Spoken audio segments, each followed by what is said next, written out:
United Spurs of America, with your hosts, Michael and Jacob.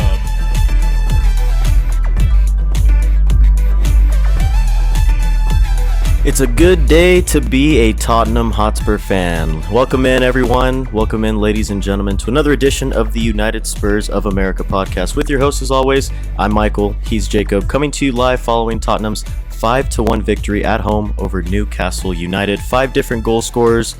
Some of the prettiest football that we have seen as well. We'll get into it in a little bit, but first of all, I want to bring in Jacob, my co-host. Jacob, how are we doing today, my friend? A good win and a good performance to talk about.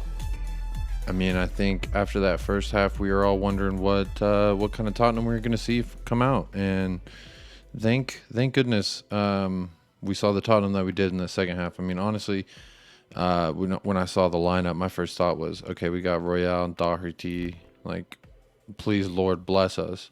And I mean, who would have thought we would be talking about the fact that Ben Davies, Matt Doherty, Emerson Royale all got on the score sheet? I mean, that's a pretty unique game. It's one of those, if you missed it, it's like it's hard to understand or wrap your head around kind of how that all happened. But yeah, man, it's a very exciting game. A lot of emotions too. Yeah, definitely. You already mentioned the second half, and we'll get into it. I think I agree with you, man. The first thing that I looked at was the wing backs in particular. Obviously, Emerson Royale, like you mentioned, and Matt Doherty started together. Doherty started at the left wing back position. We had seen it a few times in the past before, but I mean, safe to say, regardless, it has not really produced much before today. But hey, Doughboy got on the score sheet. Emerson got on the score sheet. Emerson scored his first ever goal in a Spurs shirt as well. Look, hey, they put the ball into the back of the net. They had some pretty good performances. I thought Emerson, he kind of had a similar performance like we've been used to, a trademark Emerson performance where he was frustrating at times, but he also did some pretty good things as well. What were your overall thoughts, though, Jacob, about the wing backs? Obviously, Reguilon and Sessegnon didn't get to play for different reasons, but overall, I thought it was a pretty decent day, right? Yeah, I mean, I think even the least optimistic of Emerson Royale fans, I think we're pleasantly surprised with kind of the product that we saw. I mean, the goal, it wasn't an impressive goal, but hey, he was in position and he happened to be there and get the last touch. He's an energy player and he's a passion player, and I think, you know, he knows where he stands kind of with this Conte team. So it was really just, you know, really welcoming sight to see for me personally, just because, you know, anyone in the Tottenham shirt, I want them to do well, including Matt Doherty. Seeing him get on the score sheet, I think he almost had an assist there too at one point. So it was just high flying game. A lot of things going around. I mean, even Steven Bergwijn coming off the bench with Lucas Moura, linking up for an assist and a score, respectively. But yeah, it was quite the game to see. I will say though, it's good to see that coming out of the international break. Yeah, I think that was the main concern for a lot of fans, like the momentum. Mm-hmm. No, I agree.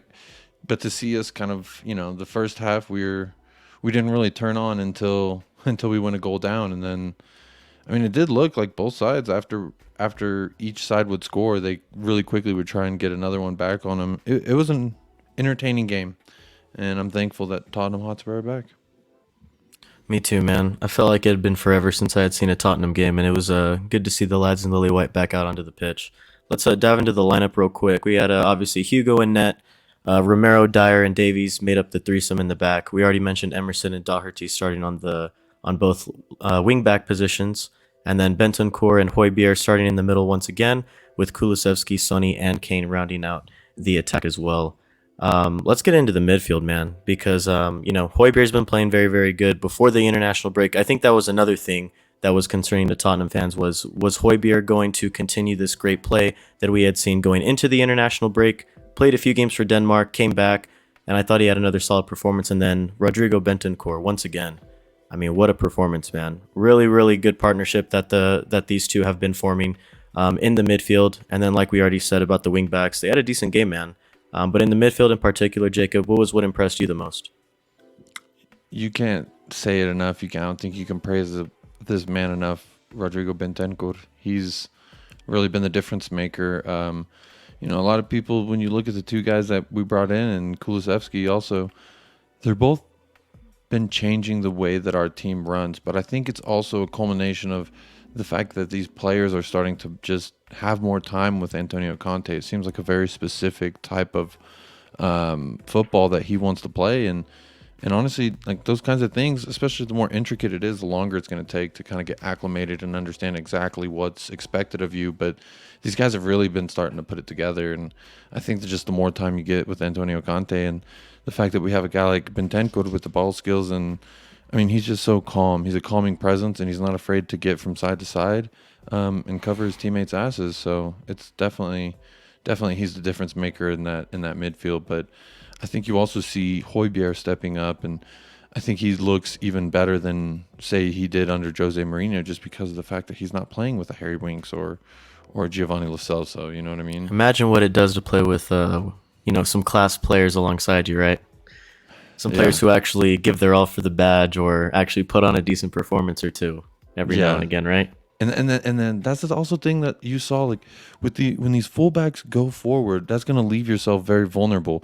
And whether it was the left or the right, Bentancur was more than comfortable covering it and really fighting for the badge and fighting for his teammates. Like I said, like you said, that's all we could really ask for, especially when you're doing business late in the January transfer window, like we like to do. And also getting rid of players like Giovanni Lo Celso, right? That's always a positive. Always a positive. No, man, Bentancur continues to impress me game by game. Every single time he steps out onto the pitch, it's really a joy to see, just because it's a signing that had made an immediate impact. And we've said it before on the pod and on the live stream with Tottenham away. Bentancur and Kulusevski, they've been able to impact the game and the way we play right out of the gate. We had seen it in cameo appearances at first, and substitution appearances more specifically. And now that they're fully integrated into the starting 11, you can see different players feeding off of them. Sonny fed off of Kulusevski today. Kane was putting up some really, really good build-up play with Kulusevski and Sonny, along with the midfield. And then you can even go back to Bentancur, what he's doing with Hojbjerg and the wing-backs, like you already mentioned, Jacob. Not only, I think, are they playing a little bit more comfortably out there and a little bit more of a will to take risks in terms of the wing-backs and the attacking play, I think it's because of that comfortability that they have, that they know that Bentancur is right behind them. And he covers a lot of ground, man. I love the way that Bentancur loves to run in a similar fashion as Hojbjerg does, but I think he's just so gifted technically on the ball. That's what really separates him from him and really any other midfielder in the Premier League. But his willingness to impact the game and really give his all for the badge is really refreshing, though. But awesome performance again, and I really can't say enough about the man.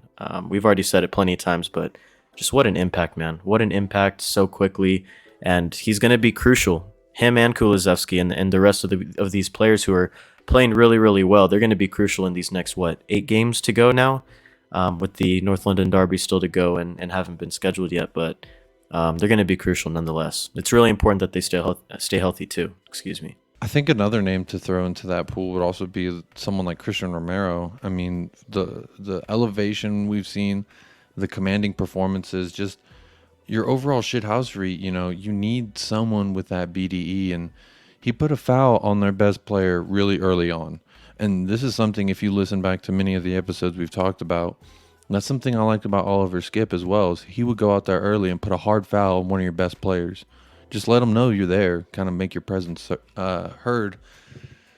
And we saw him do that against Saint-Maximin, and honestly, pocketed that man. He's a walking goal, whether it's an assist, whether it's a hockey assist or a goal. Alan Saint-Maximin is a quality player, and I really felt like Emerson was struggling with him, but once he got past Emerson and there was Romero right there, it's just you saw the result. There was nothing for him to have. So there's not much to do when Romero's third leg's just staring at you in the face. I mean, that one eye won't break eye contact, not once. But also, I mean, you look at this is the last 3 signings that we've brought in, right?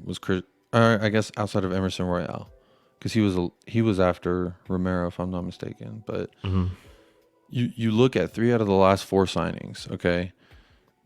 They've come into this team immediately, made a difference, and made our team just look absolutely different. I'm just excited to see. I don't want to look too far ahead. You know, we can only root on the guys that we got right now for this season and for what we want, but trying to not look too far forward. But it's got to make you excited for whatever Conte and Paratici could cook up themselves again. Paratici's picking the right players for Conte, if that makes sense.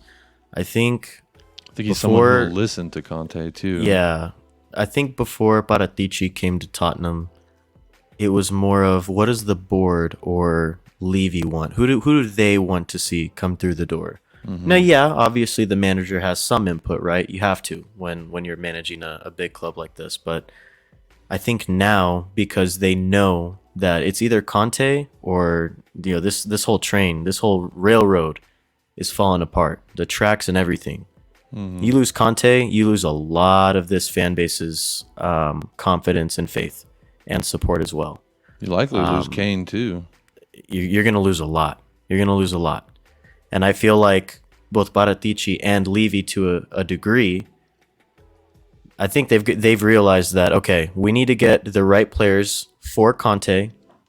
We need to get him who he wants. And we need to be able to get that within our budget, right? Obviously, Tottenham's all about the budget. They're not really about big spending, at least not too often. We'll see how much money's there. And you're right, we'll try not to look too far ahead. But if Paratici and the board is able to get Conte the right players like they have been with Christian Romero, with, I guess you can exclude him because he was signed for Nuno, but you know what I mean. The like we mentioned, those 3 signings making an impact right away, not only on the performances and the results, but overall with teammates and the overall performance and how well we play. If they're going to continue to give us players like these, then yeah, I agree, man. It's going to be really, really exciting to see what this team can do.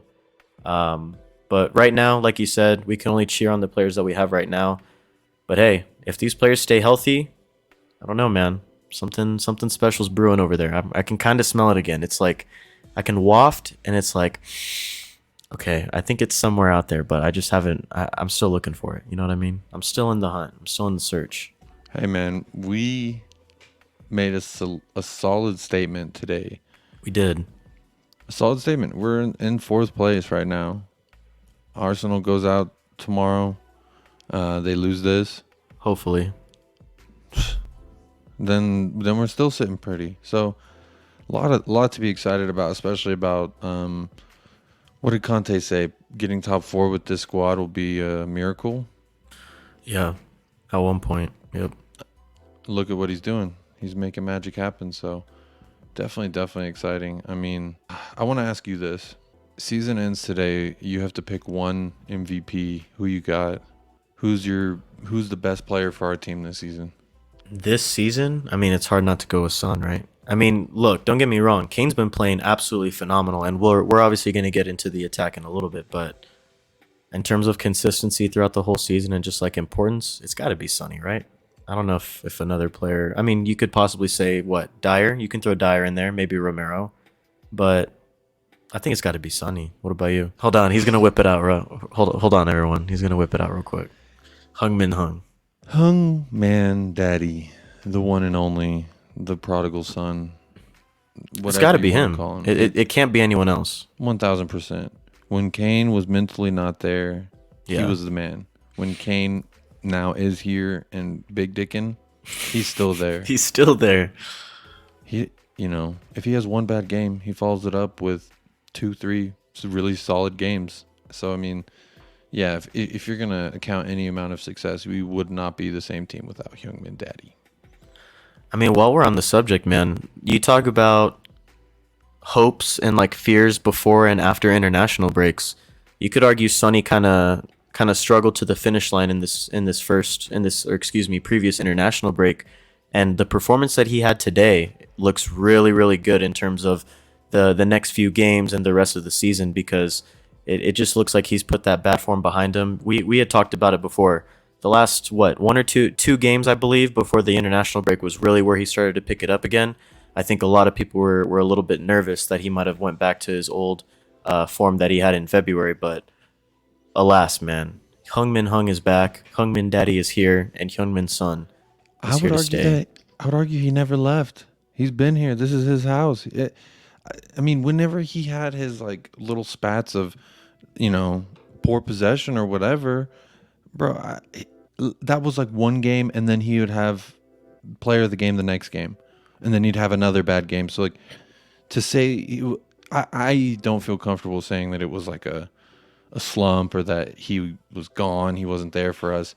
I would still argue in most of those matches he was probably still our best player. I mean, yeah, in terms of impact, I definitely agree in terms of impact, because he was still making some really good plays. He was still assisting, and he was still scoring some really big goals in moments that we needed it. So yeah, no, I definitely agree with that. But I mean, the performance that he had today specifically, it's just really, really good to see in terms of the rest of the season, the outlook, how optimistic we can be for this top 4 finish. But yeah, man, Heung-min Son, awesome performance again today. He looked really, really bright. Could have had 2, maybe even 3. Did miss some chances, but regardless, man, he put one away. And hey, I'm not gonna complain when we win 5-1, right? You can't complain. Exactly. I mean, like you said, I was gonna say he could have had 3 easy. Kane could have had 2. Stevie Bergie could have had 2. Yeah. That's someone also. I'm just so excited to see him get a chance and like produce results. So it's just kind of like the way he threw up his celebration was just like, fuck is up. And he took off his glove for it. The fuck is up? That's what I think Steven Bergwijn's saying, and I love it. I'm here for it. I'm a big Steven Bergwijn fan. I think on one of the streams, I don't know if it was on Talking Balls. Shout out Colin and Talking Ball. I don't know if it was on his stream or the one I did with Iggy last weekend, but I said Steven Bergwijn, doesn't matter. You give him 10 minutes, he can make a difference. I said it, and it happened. I mean, he's done it before. He's come up huge before against Leicester. So, and King Power Stadium, they actually this was confirmed by Fabrizio. King Power Stadium changed their name to Steven Bergwijn's toilet. Damn, it's true. Shit on him. Look it up, Google it, Wikipedia. At whoever the fuck. Shout out. He Shout tagged out. Fabrizio, and Fabrizio said, "Here we go." He said, "Here we go, confirmed." Here we go, confirmed. Hey, I wanted to mention Steven Bergwijn. So while we're on him, I want to talk about this. He had another great international window. Really, really good performances. Scored some goals for the Netherlands. I don't know, man. I think he might be one of the low-key, like, dark horse players to watch coming up in this next World Cup. Because Stevie B, man, especially with his recent form specifically for the Netherlands, he's been really, really good. He's been making an impact left and right. And it was really good to see, man. You mentioned it. He could have scored like 2 goals. He did get one in the 83rd minute, to round out our scoring today. But I thought he was another bright spot. He doesn't really get that many opportunities, specifically under Conte. He was starting to get some a little bit under Nuno, but it was really good to see him make a quick impact, man. And the way he did it, and the celebration, obviously, we already mentioned that he took off his glove for it and he put some emphasis on it. But it's nice, man. It's nice to see, and it's just one of the other performances that was really, really bright today. Steven Bergwijn, he's one of those guys. I think he hit a slump in his confidence. Kind of question where he was. With the Netherlands national team. I mean, I have heard people argue the fact that, like, okay, they were friendlies. They weren't like World Cup qualifiers. But still, man, anytime you put up 3 goals in 2 games, you can only play who's in front of you. You can only play in the competitions you're playing in. That's correct. However, this man, anytime he plays for his national team, he's a stud. He's the reason I watch the Netherlands national team. He's a great player, and he seems like a really genuine guy. And sometimes when you change environments like Amsterdam to London, that's a completely different culture, and I think we overlook things like that sometimes, and also his amount of playing has been, you could say, under, and I think all he's done is continually prove, like, here's why you should give me a chance. I think Lucas Moura does the same thing. He comes off the bench with an immense amount of energy.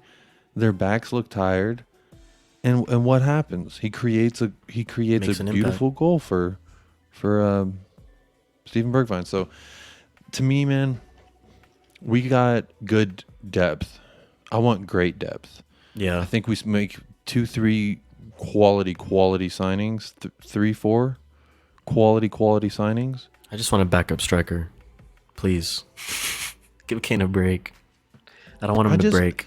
I just want to be at a point where we're not like celebrating the fact that I'm almost in tears because we are now in top 4 and like it's it's legitimate. I've been saying it even when we were down and out and we kept losing and losing.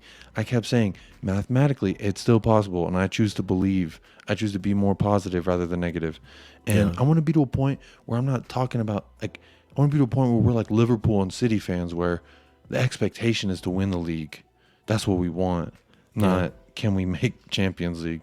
Now, this is a great step in the right direction, and we have a guy at the helm who can accomplish pretty much any dream you can dream of. He can do it. So it's a good time to be a Tottenham Hotspur fan. So as we look to these last few games, I think it's 8 total, I believe.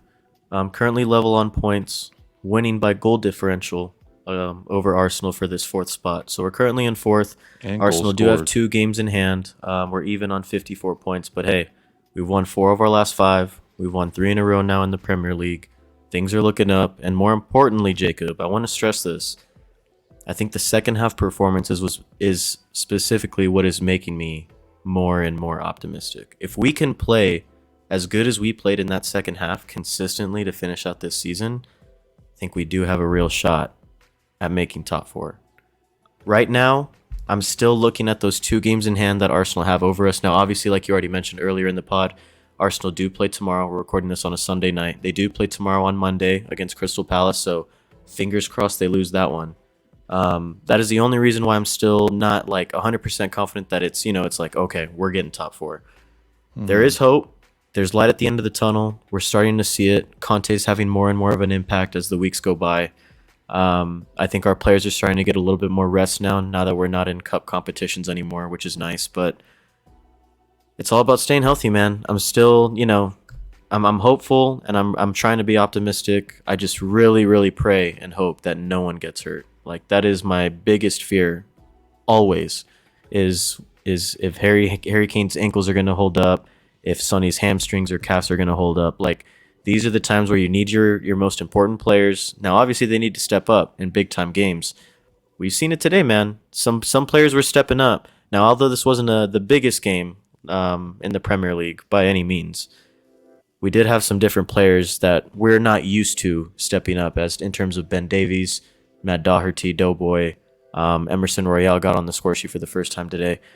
It's also going to be up to those type of players to step up in these type of games because, like we've seen before, we can't rely on Kane and Son to bail us out every single game. Now, can they do it most of the time? Yeah, probably. But in those games where they don't, you need those role players, if you will, to step up.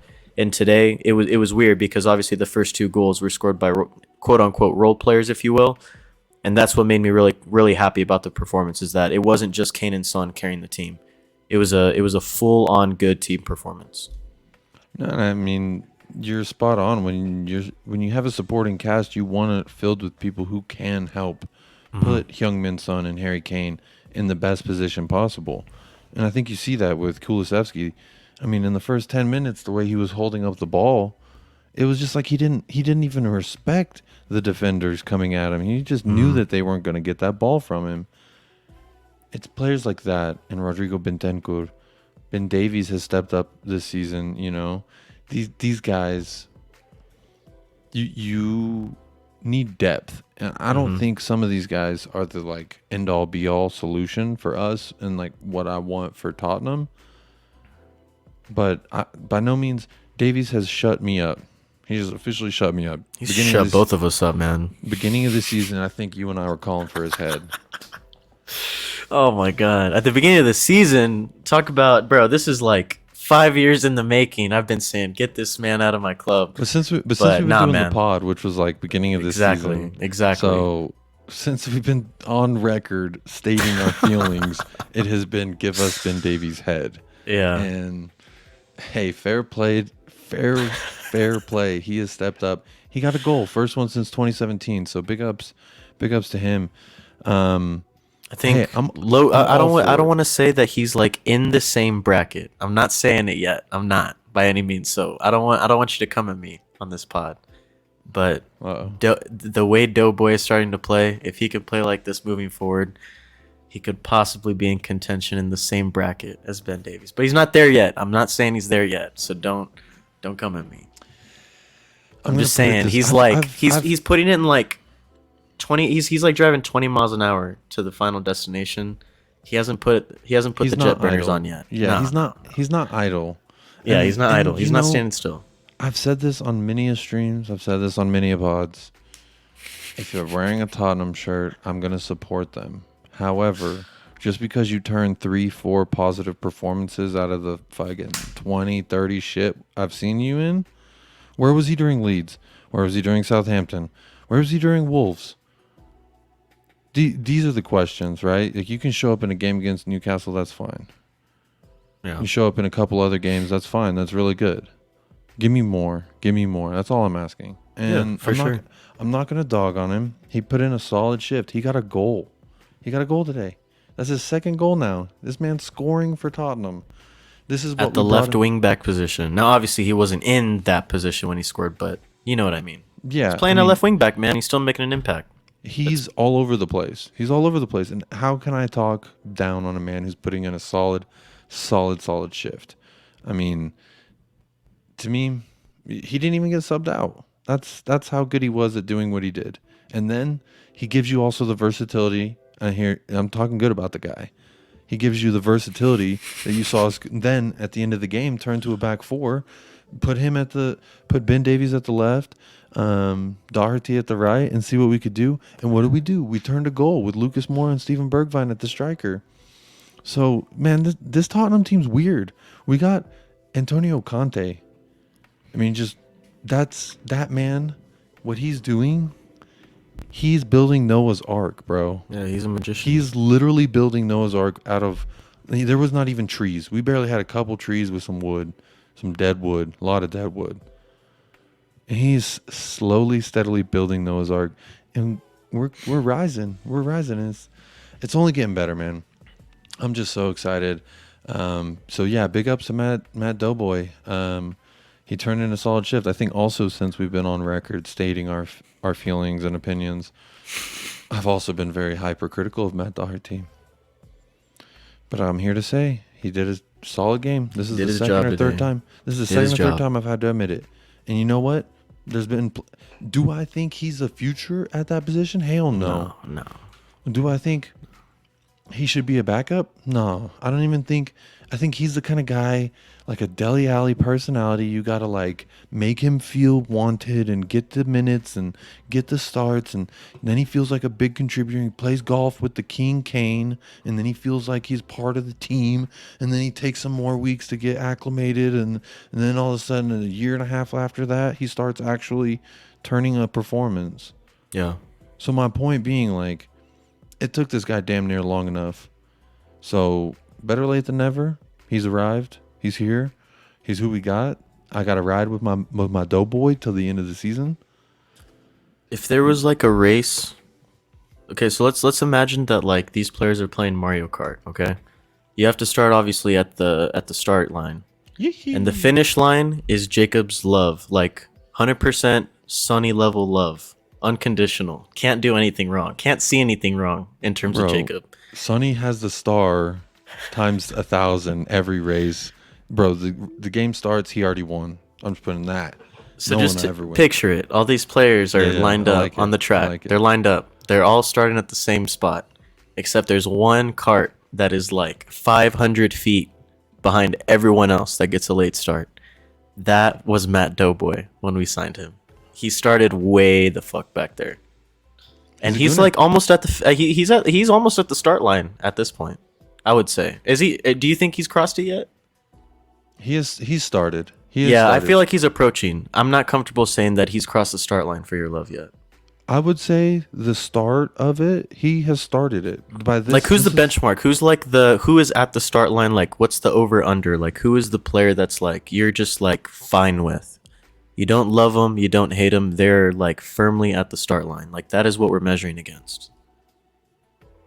I would say Harry Kane. I'd say Harry Kane's a very good, like, I get high He's on not him. past the start line yet for your No, love no. and affection. Oh, I thought you meant like as a base, like baseline of like a racer.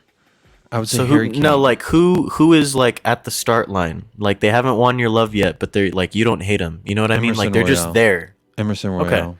So we can. So he is slightly behind Emerson Royale. That's what I was trying to compare him. Like I would say actually that's he's the now- benchmark.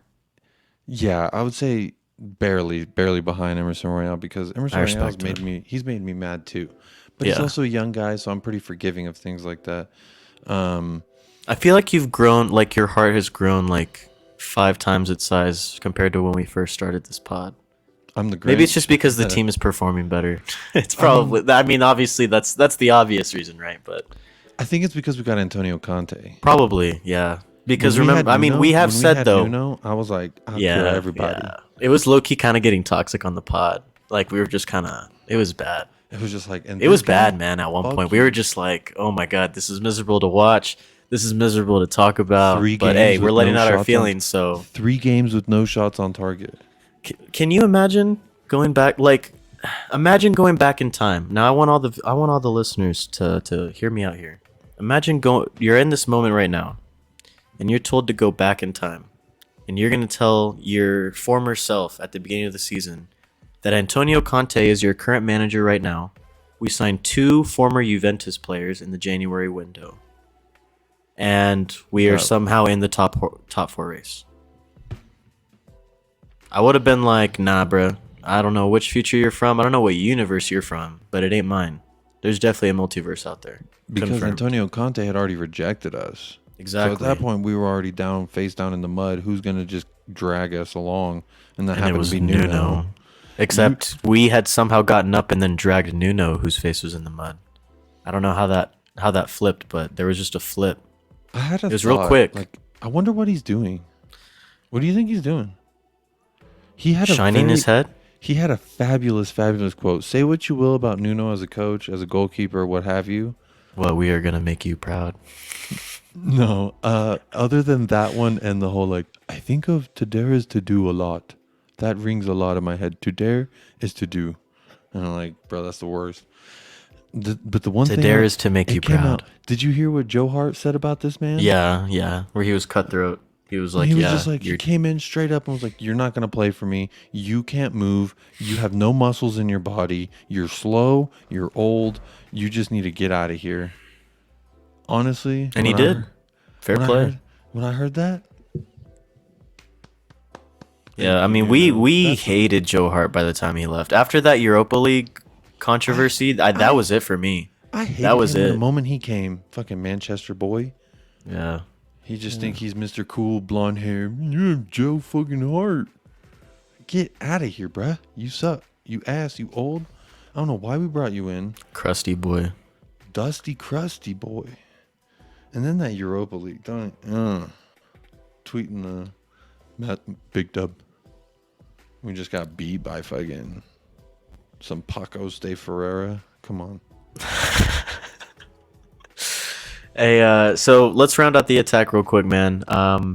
Harold Edward Kane, 1 assist. I know you wanted to specifically talk about some things regarding Kane, but I'll go ahead and start this one out. 1 assist. It was beautiful. He could have had more, and like you already mentioned, Jacob, could have had some goals as well to tie along to it. But regardless of the stat sheet, what a performance. A literal magician and maestro was on the pitch today. And it was, I'm used to saying, and it was Christian Eriksen. Today, my friend, it was Harry Kane. Yeah, you could argue maybe Bentancur as well. But Harry Kane's creativity, his passing, his technical ability, his dribbling, his awareness, world class, and I'm going to say it on the record again, and second to none. best striker in the world right now, put on another masterclass of a performance. Like I said, you can look at the stat sheet all you want. Yeah, he put up some good stats.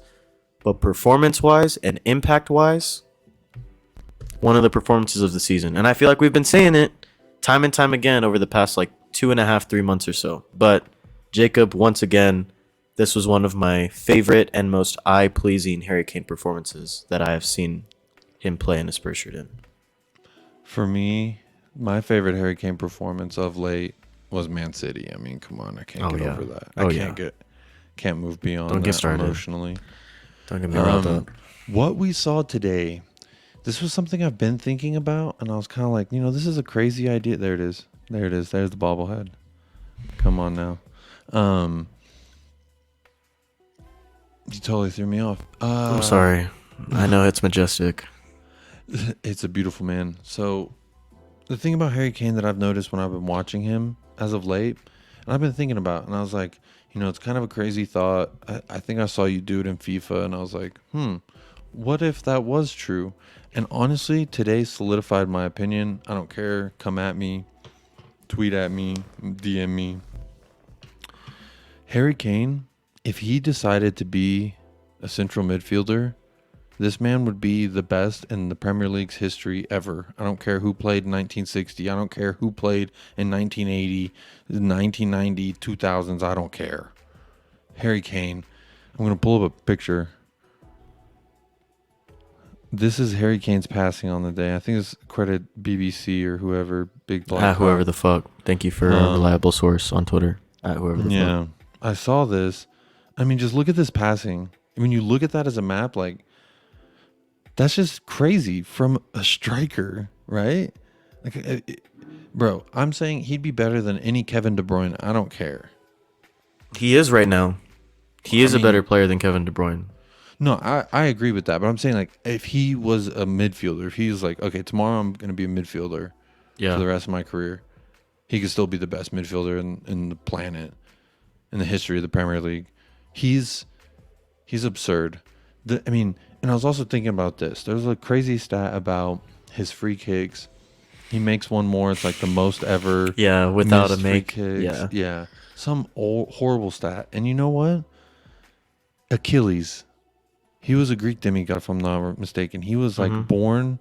He was dipped by his Achilles heel in invincible goo.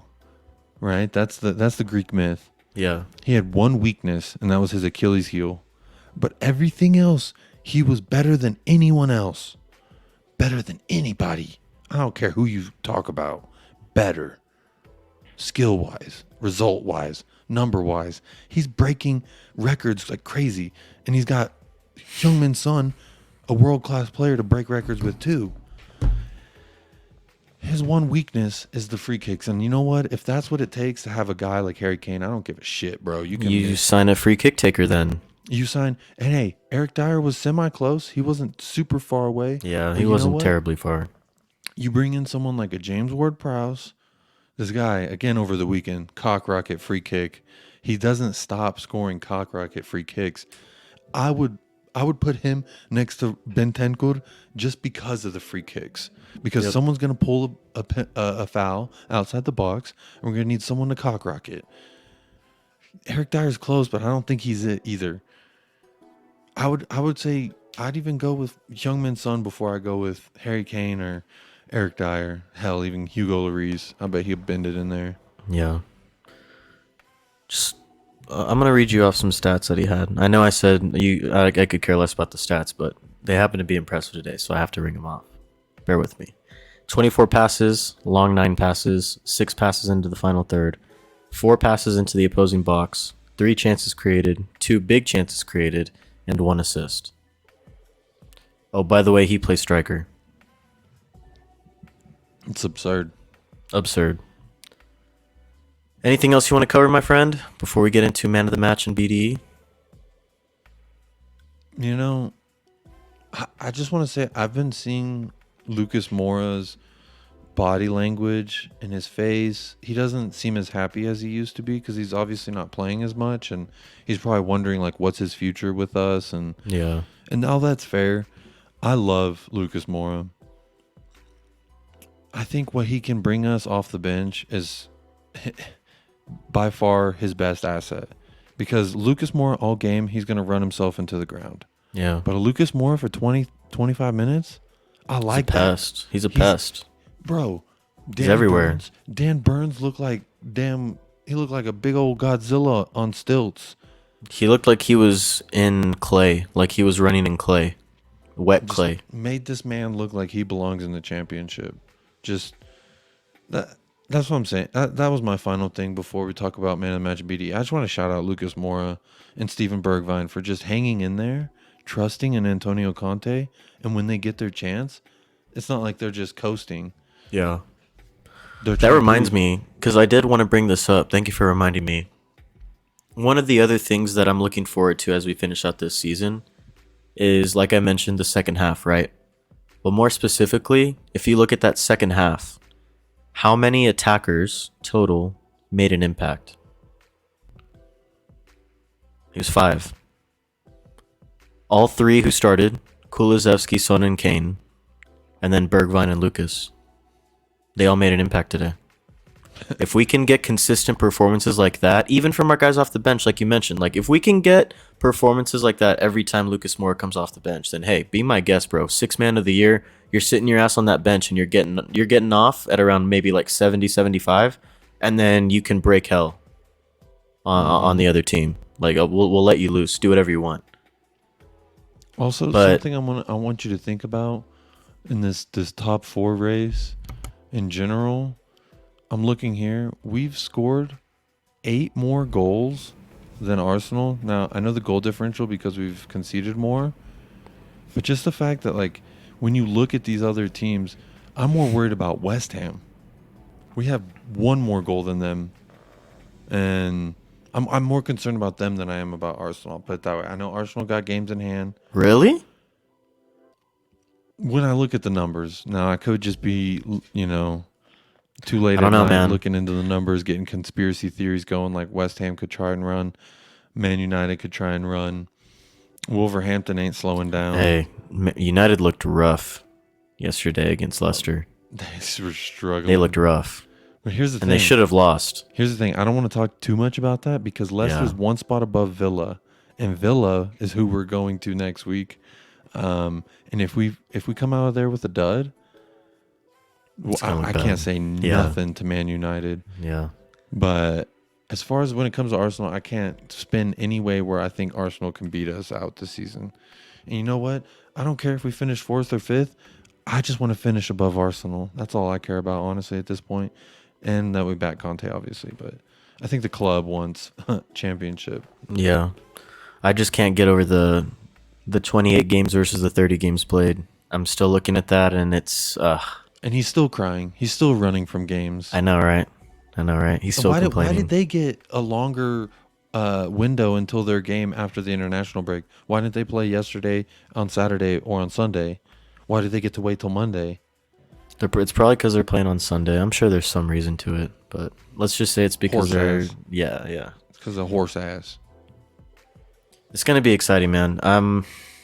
They're making it interesting again, like they always do. Tottenham pulls you right back just when you least expect it, but it's why we watch soccer, right? So that's why we watch football. That's why we love the game. Man of the match in BD? My man of the match, it's got to be none other. God, I hate to do it because I feel like it's predictable. Because if you know who I love, you know who I'm gonna pick. Heung-min Daddy, Heung-min Son, Heung-min Man. He is the hungest of them all. I really felt like even in the first half when we were struggling against the Newcastle, he was still kind of what was holding us together a little bit, him and Bentancur. So I would say Bentancur is my honorable mention for man of the match. Now my BDE, got to be the dude with the most vicious hog. The most threatening hog. The one that even stops Alan Saint-Maximin. An elegant man with the ball, Alan Saint-Maximin, had him laying on his back crying half the match because of his vicious hog, his rattlesnake of a lapdog. Christian Romero, biggest, dickest, energiest. Like I said, in the first 10 minutes, he was like, "I'm gonna be your BDE," and the whole game, Come to daddy. he literally just said, "Who's their best player? Oh, this guy that they've been waiting to come back from injury. Put a hard one on him." And then the rest of the game, that man. I mean, if you watch those little highlight reels that whoever the fuck on Twitter does, if they do like Romero's, when you watch it, there's at one point he's on the ball and he literally just like stands there, kind of moves it a foot away from Maximin, and Maximin's just like, "I'm just gonna stand here." He doesn't even try to go for the ball. That he just commands respect, and he's got the biggest of them all. So Christian Romero's got my BDE. What about you? Man of the match. You know what? I'm going to do it. Just because I feel bad for all the other times that he, like, narrowly lost out on either man of the match or BDE. I'm giving man of the match and BDE to Christian Romero. Both after of that them. performance. I'm actually going to, yeah. Double award. Bentancur, honorable mention, just like you, for man of the match. BDE, there's no other nominee. But Romero really did impress me today. He was very, very dominant. I know I can't... How do I put this? You can't not take it with a grain of salt because it's still the Premier League and it's still a big game because, you know, top 4 race is on. Every point matters going into these last 8 games. But it's hard to get excited when we're playing teams like Newcastle and then we have performances like the ones that we have had against like your Burnleys or Wolves or Southampton. You know what I mean? Mm-hmm. But, man, it's performances like these that really get me excited about Christian Romero, man.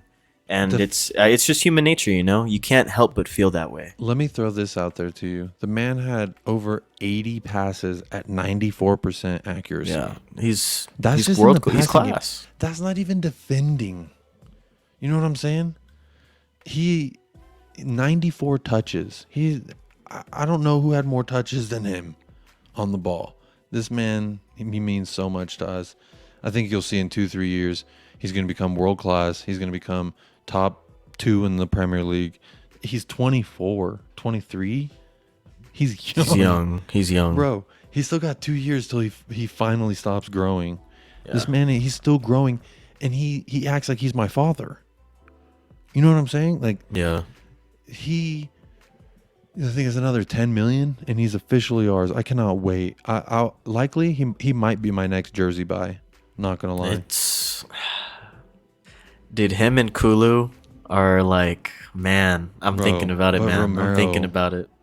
But I'm thinking Romero, about bro. it. Maybe next year. I might get Romero too. But Fuck it. Romero, bro. Fuck it. But look, man, like we already said, top 4 race, is it on? Yes. Is it It's on like ours? Donkey Kong, baby. Obviously not. No way in hell. Still 8 games left. We still have a North London derby to play that hasn't been rescheduled yet. We still have Leicester and Liverpool. But you know what? Why I'm a little bit optimistic, a little bit more optimistic now that we beat Newcastle? Look at our next 3 games. This Saturday against Villa, next Saturday against Brighton, and the Saturday after against Brentford.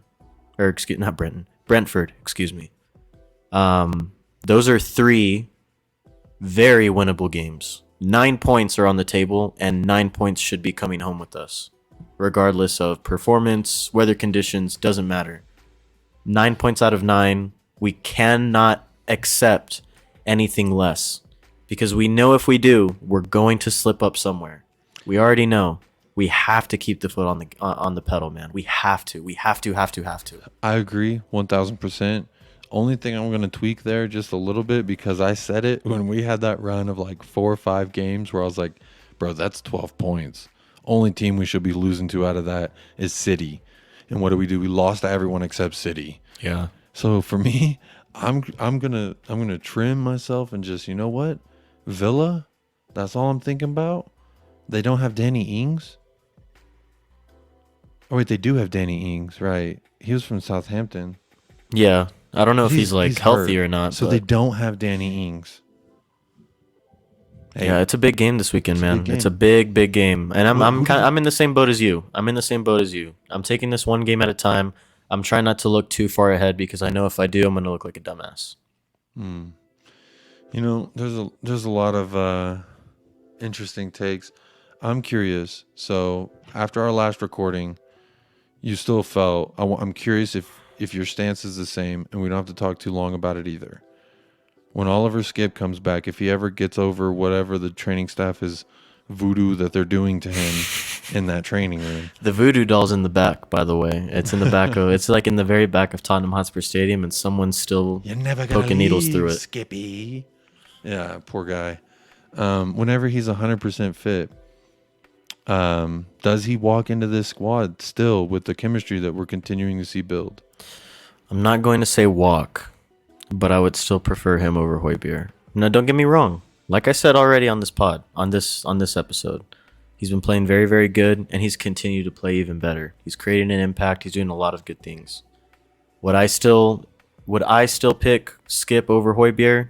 I would. I still love Skip. I love what he brings. I think I don't know. I prefer Skip, but it's not. He doesn't walk into the 11, if that makes sense. So is it more of like when he's fit, does he get like a sub appearance to see what he looks like with Bentancur? Yeah. I mean, let's say Højbjerg and Bentancur put a crazy performance on Villa. Or you could change the formation too. You can play Bentancur a little bit higher. We know that he's a pretty creative midfielder, and you sit Højbjerg back a little bit more with Skip. That's another option that you could have at your disposal. But the problem with that is you're going to have to take away an attacker, and I don't think they'd be willing to do that right now.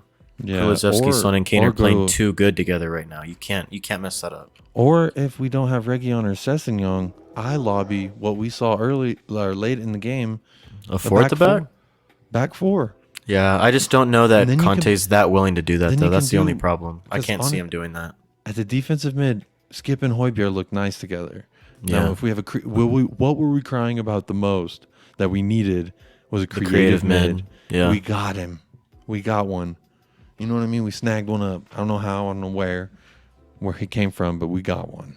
And we're gonna try to keep him for as long as possible. Please don't ever let him go. So I mean, that's my thought. If we don't have a reliable left wing back, now I know Doherty can supplement. I know Bergwijn can supplement as a backup striker, but he's not a backup striker. Just like Doherty's not a left wing back. Yeah. I mean, we saw you're not going to be able to get away with Doughboy at left wing back against. I would even argue Leicester too. Maybe Leicester, but definitely not Liverpool. There is no chance in hell you're getting away with that against Liverpool. We better hope that it's a short-term fix. One of these guys needs to get healthy. We'll be lucky to do that against Villa. Yeah. We'll be extremely lucky. I would like to see Davies at the left back. Now, I know this is something that has really just destroyed us emotionally. You're playing with fire there, my friend. You're playing with fire. Seriously. You need to step back from the flame. I do blame Davies for the reason we think Reguilon's so great, but that's a different topic. I think, if Sessegnon and Reguilon can't stay healthy, what else are we going to do? I don't think we can keep the status quo against top teams. Yeah. But it'll be interesting to see. Again, I trust Conte. Whatever he wants to do, whoever he wants to play, wherever, I'll be there supporting. So must win this weekend. Must win. Must be at Villa. Home away doesn't matter. Must win. Jacob, one final thought before we sign off. My one final thought. Heung-min Daddy. This man continually is thoroughly Tottenham. I've said it before, I'll say it again. He's the reason I love football as much as I do. He's the reason I love Tottenham as much as I do. Seeing him celebrate with everyone after their goals, each one individually, the only one he didn't look happy about was the one that he missed, Doherty's goal. Yeah. And you see it skimmed right past his foot. He kind of missed it. Has a ball with a lot of pace. And honestly, on that ball, Harry Kane, if you watch the replay, I believe he was aiming for Doherty in the first place because he looked up, but up and towards the left rather than straight at Heung-min's son. But I digress. Heung-min Daddy. I would argue, I've said this, I don't, was it with you or was it a stream? Someone asked, if it wasn't Hugo, who's our captain? Who's our next captain? I said Heung-min's son. A lot of people disagreed with me. My final parting thought. There's a lot of nominees you can hand out for that though. I think agree. that's a 100% reasonable choice. Why wouldn't you? My argument is this man's fully COYS and he leads by example. People said that, oh, he's too emotional, he's too on and off, and I disagree with that completely. This man, I think I'd still give it to Kane, personally. I think I would either give it to Kane or... Yeah, I think Sonny's up there. I'd say like Kane, Son, Dyer, and Højbjerg. I mean, Son Any and of Kane those are both not make captains the for list? They're both captains for their country. Exactly. Son and Kane. Exactly. I mean, I guess maybe Ben Davies is in that bracket, but like preferably not my option. is he the Wales captain? That's Gareth Bale, right? Gareth Bale's the captain, yeah. Yeah.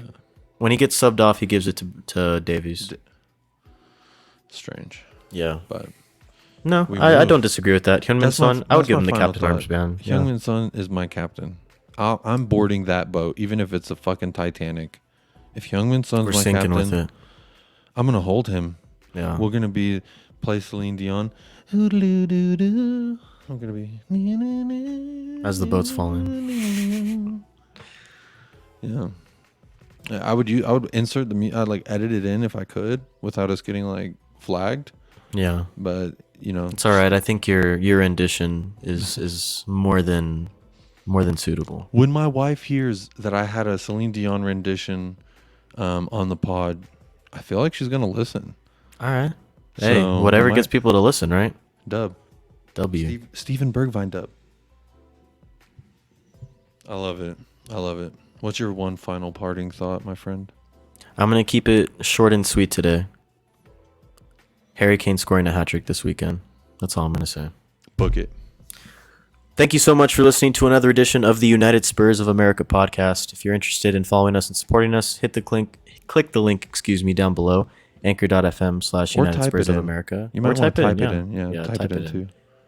Type it in, click it. I don't care. Just get to anchor.fm/United Spurs of America.